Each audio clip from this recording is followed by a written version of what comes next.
Hi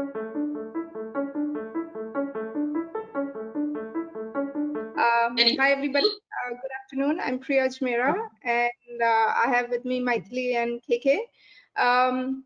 So I will start from where the last panel left off. Never let a good crisis go waste. In the last 3 months of lockdown, I have learned a few things. And probably we all have learned a few things on how to unbundle.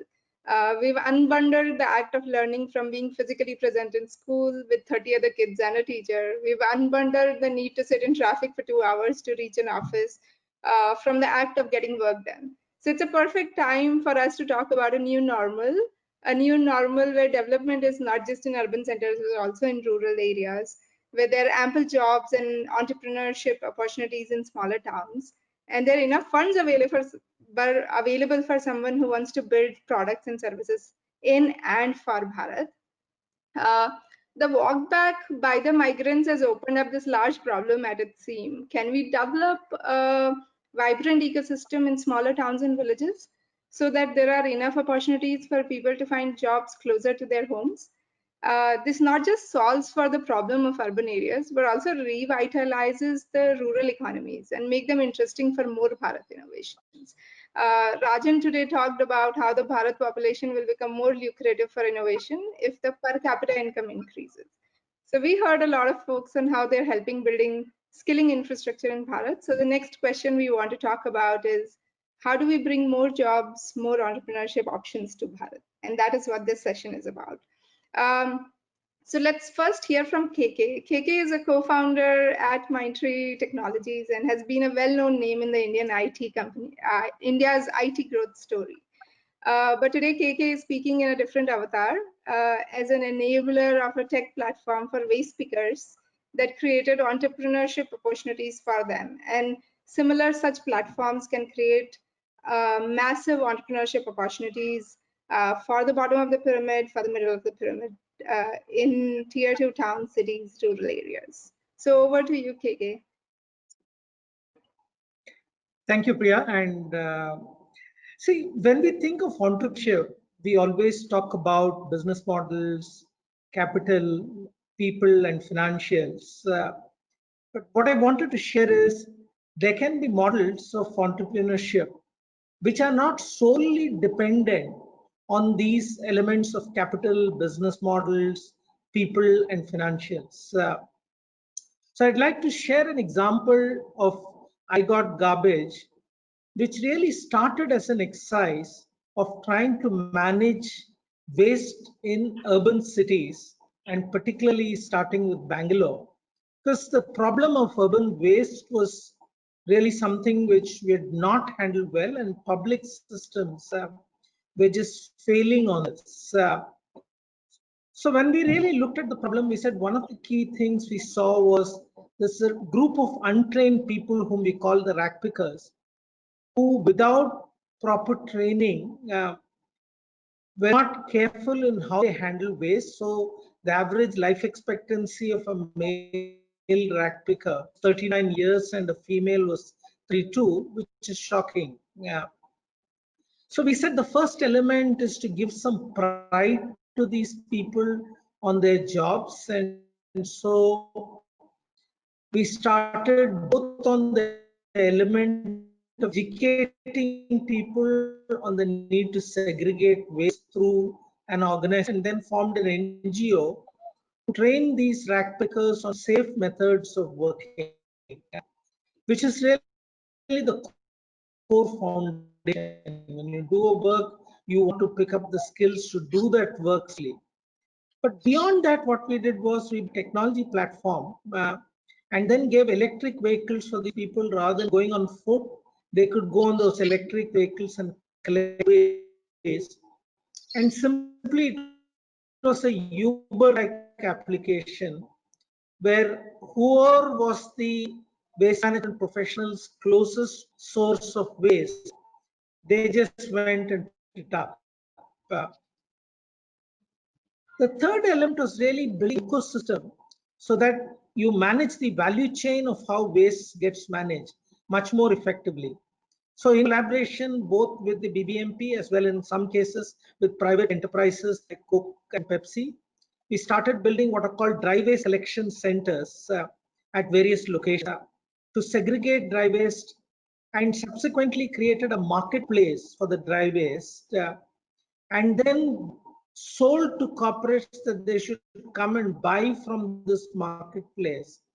So that end to end, the entire value chain of how waste gets handled was effectively technology enabled and driven through technology. Yeah. What is really the outcome of this? The outcome really was that after about 4-5 years, we had 12,000 what used to be rag pickers. They call themselves waste management professionals. Average earnings in a city like Bangalore was 4,200 so when we started the initiative. And by the time we enabled through technology the ecosystem, their earnings went up 3 times. And that's the same experience we had in the 42 different cities and municipalities where we carried the solution through. So the big learning for us in this is, I think no job is something which you need to look down upon.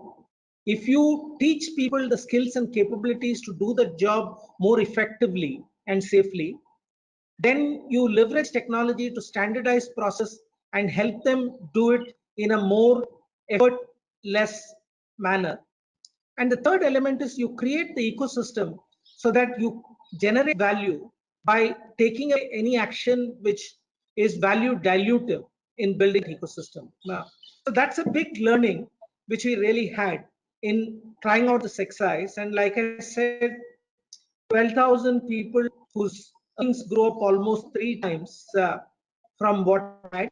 And more than that, I think it gave them a sense of pride in their jobs. And it's very interesting to note that once they started picking up waste, they said, can we do something adjacent? So they started selling compost, they started selling little flowers and stuff like that to the same apartment complex where they pick up waste. So fundamentally, as long as you teach people the skills, give them the confidence that through those skills they can generate and monetize, I think you really find a significant change. Because what we believe is that the future is not about creating just businesses. Yes, big businesses need to be there. The future is about really building the core capability of people and enable them to transform and build micro businesses. That's how I think mass entrepreneurship will really become a reality. And it's not something which is urban. While we did it in Bangalore for a period of time, it got to places like Hazaribagh, Jhansi, and in each place there are 300, 400 micro entrepreneurs who are there. And I just like to end with saying that it need not be just this example of waste management. It can be for water management in individual small towns and villages where the same model can be applied.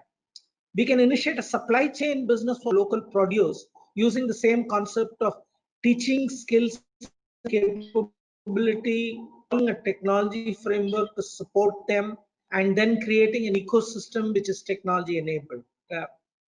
But while I've talked about people potentially below the poverty line who can become micro entrepreneurs and enable mass entrepreneurship, I'm going to pass it on to Maithili, who has done far more interesting work on this in creating employment and entrepreneurship in small towns. Hey, thanks, Over to you, KK. Maithili. Yeah, thank you, KK. So I'll move to the next speaker, Maithili. She's the founder of Next Wealth and has been actively working on how to bring jobs to Bharat, and not just back-end or low-end jobs, but also high-end jobs. After Maithili is done, if time permits, we'll pick up a few questions from the audience. If not, we'll answer the questions on Twitter. So please follow the Nasscom Twitter channel. Somebody will share the details in the chat. So over to you, Maithili. Thanks, Priya. I think KK put it beautifully, right? That if you have the platform, you have the technology, and you are upskilling the people with the right processes, you can really transform lives. So while he gave an example of what is happening in the urban area with people who are probably 10th class passed, I want to give an example of what we do in Next 12th, which is actually work from small towns, and an example of rural, but people who are graduates and engineering and science graduates. So I feel the next frontier or the next decade is going to be the decade of the small towns and work from small towns. And what is the model that we are talking about? See, today what is happening is that almost 60% of the colleges are concentrated in the small towns. And there are more than 250 small towns in the country. And the people who graduate from here, from these colleges, for every 100 who graduate, 30 to 40 come to the city looking for a job, and about 60 to 70 stay back in these small towns. And a lot of them women in that 60-70%. These are first generation graduates. They have taken loans to get through their education. Parents are farmers, weavers, even rat pickers, tailors, and so on. And they have to pay off their education, but there are no local job opportunities, and they pick up jobs which are not commensurate with their education. So they will be a salesperson in a shop and so on. On the other hand, if you take the cities, the large IT BPO organizations actually now look at the top 6-7 cities in the country and focus on recruiting people there. They run a high attrition, and the war for talent is very high. So the demand is in the cities, but the supply is in the small towns. So we said, why don't we match the demand and supply and take the work, instead of bringing people into the cities for the work, take the work to the small towns. So that is the premise of the model. And what we call this the distributed delivery model. Basically meaning, in these small towns, you can have a large number of smaller centers, which could be 1,500 to 2,000 people, as opposed to the cities, which will have a smaller number of larger centers, which is about 10,000 or 12,000, right? So that is the model on which this whole thing is based on. But the question then comes is, can people there do the work? And there's a nice segue, and Anand and Krishna actually articulated this very well. That what we have said is, actually, if you think of small towns or rural areas, people immediately think low-end work and low-quality work. But what we have seen in the last 10 years is that the people here are highly trainable. Their commitment is very high. Attitude is excellent. The sort of work that we do here actually is very, very high-end work. We actually do AI/ML data services, which is in areas of computer vision, natural language processing, structured, semi-structured data, medical coding. So these are all high-end work. We are doing this with a high level of quality. In Next 12, our net promoter score is 72, which is one of the highest in the industry. And this is largely because of the attitude and the commitment of the people here for whom this job means a lot. And apart from that is the fact that, a lot of people ask, is the infra good? Is the power there? Is the connectivity there? I can tell you the infrastructure and connectivity is equivalent, if not better than in the metros.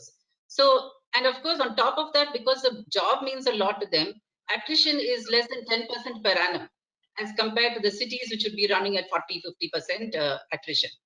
So if you look at saying that, okay, this is a model and the people can do the work, what is the benefit, right? That might be the next question.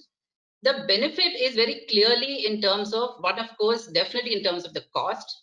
The cost of working in these smaller towns is 50% lower than the cost that one would actually shell out in a city.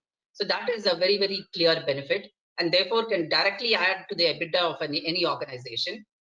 And added to this is the nice sweetener of, what we have seen is the social impact this whole thing has on the jobs of, on the lives of people who live in these places, right? And we actually did a social impact study to measure this, and we have about 6 centers and about 2,500 people in these centers. So we went and talked to them and to their family, and what we saw was 100% improvement in quality of life. There was 72% improvement in self-esteem. 44% of them are contributing, are probably the sole income, earners in their family. And we also measured the impact that we have on women. And what we found is, and we did that, we have about, in our centers, we have more than 60% women and 15% people with disabilities. because we feel women can impact the society while a man would impact the family. So when we did this analysis, we found that women are saving 90% of what they earn, and men are saving actually 40% of what they earn. And the women were able to fund their marriage, their higher education, their siblings' marriage and education, and so on. So there is a huge social impact that is happening there. And while I'm talking about 2,500 people in these locations, when we did the impact study, we found that we are actually impacting 20,000 plus lives because we are impacting the ecosystem. So if I have to really and that this COVID situation has actually been a trigger, like the Anand and Krishna were saying, of saying that do not waste this crisis. See how you can convert into an opportunity. So if you actually put all of this together, here you have a talent pool which is available. The skills are available to do high-end work, including AI/ML type of work. The quality of output is excellent. We have less than 10% attrition. Infra and connectivity is really good. And on to top it all, the cost is less than 10%. And added to this is the sweetness of you're reversing the migration to the cities, you're impacting the local ecosystem, and you're impacting the lives of people. So I think this work from small towns is a great story for Bharat, for the industry, for the IT and BPO industry, for organizations who are implementing this because they are getting a direct cost benefit, for the people who are getting jobs here because this job means a lot to them and it is a survival for them. And therefore, it's a win-win for all the stakeholders in the game.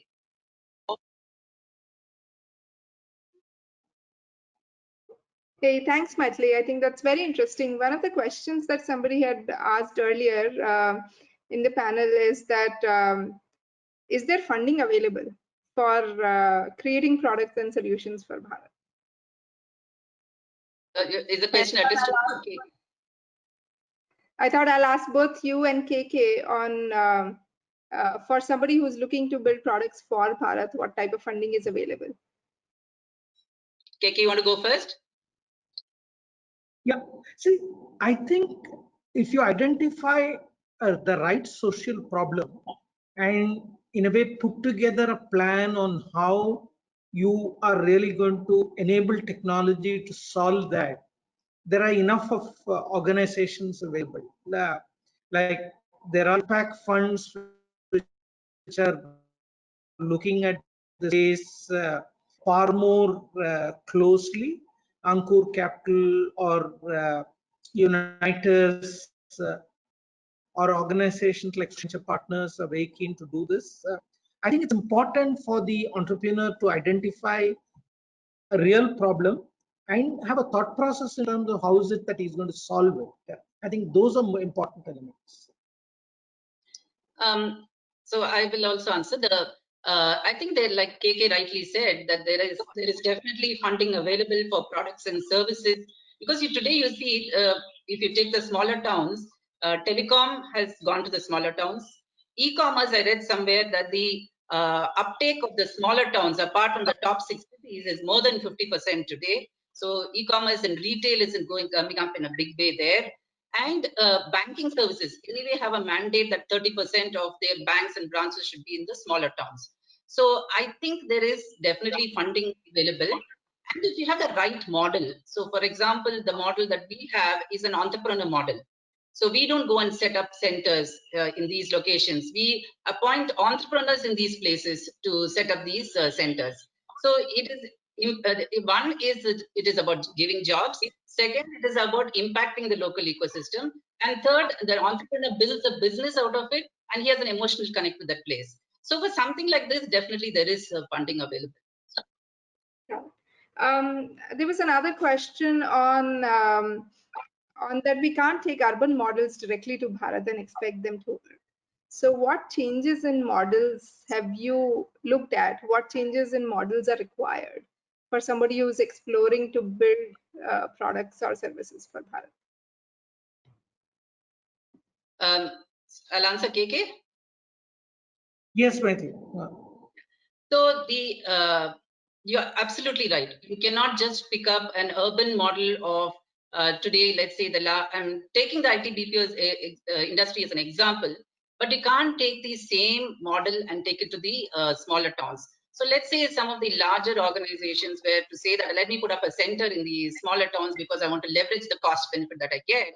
But if their policies remain the same with respect to HR and the infrastructure, the fact that the benefits that they give to the employees and all of that remain the same, they are really not going to see the benefit. In fact, people who go there want to come to the city. They will say, okay, I have the option of joining in Bangalore, the larger organization, and they are always looking to come there.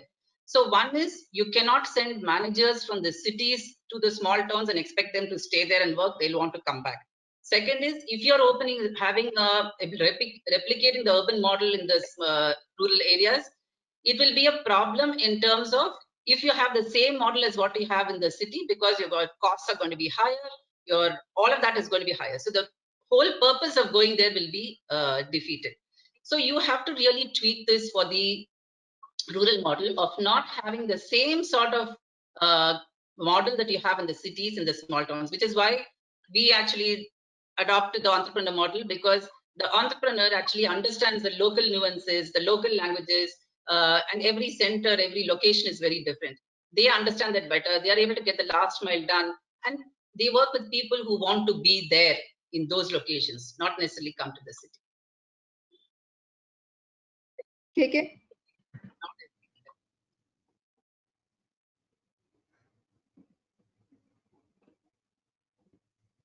KK, do you want to add something to that?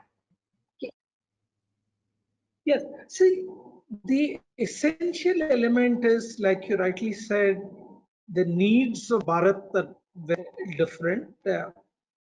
But some fundamental building blocks in terms of how the model is to evolve, what is the ecosystem you need to build. Those are elements which can really be replicated. So again, based on the experience which I shared, when we took it to the second line cities, the ecosystem of a marketplace where corporates used to come in as buyers, that remained constant, whether it was in an urban location or in a smaller town. But nuances of how do you train local waste management professionals? What is the NGO structure which you incorporate in that location so that this social enterprise which gets created? Those are very different from an urban context to Bharat context. Priya, let me just add to what KK said. Point of social enterprise is very, very valid. So I was just picking up from what KK said about social enterprise. I think that is a very valid observation. So just to give this example of Next Wealth itself, we are a social entrepreneurship firm, which actually means that we are for profit but have a social objective. And the social objective is to impact lives and provide jobs to people in small towns, right? But it combines the element of do good of a NGO and do well of a commercial organization, and therefore works very well when you work with these smaller towns. I just wanted to add that to what KK said. Yeah. So there is one last question we can pick up, and because the next session is how can government enable some of these ecosystems, I wanted to have you answer one ask from government to enable creation of more jobs or more entrepreneurs in Bharat. Yeah, I think if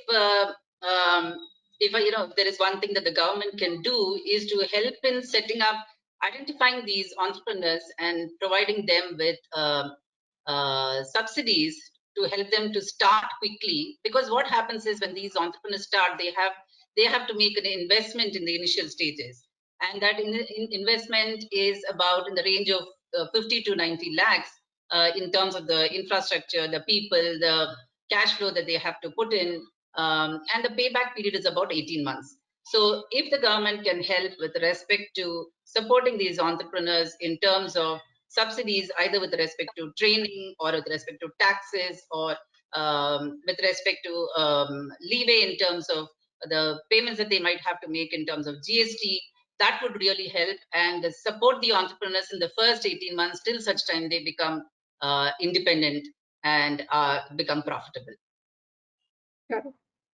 KK?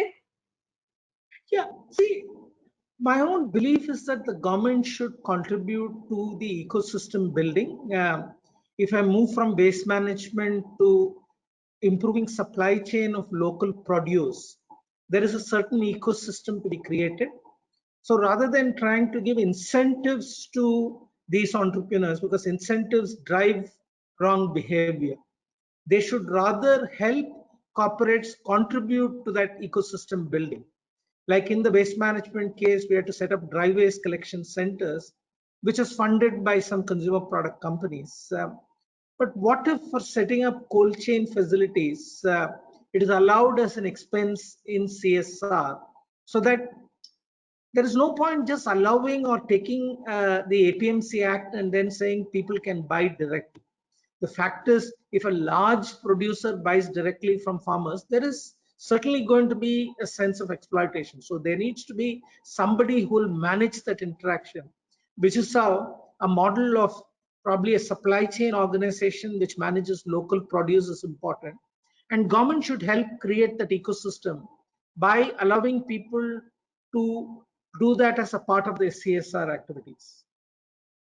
Can I just add to that, Priya, just one line? One other thing that the government can do is to provide certain incentives to the larger organizations to put up maybe 10% or 50% of their center, people in their centers, and set up centers in the smaller towns. And if they say that if you do 15% or 20%, this is the incentive that you get, which could be in terms of taxes or various other things. I think that would go a long way in actually the larger organizations automatically coming to the smaller towns to put up the centers. Perfect. So that just leads us to the next session with Nipun. So Nipun, do you want to take it over?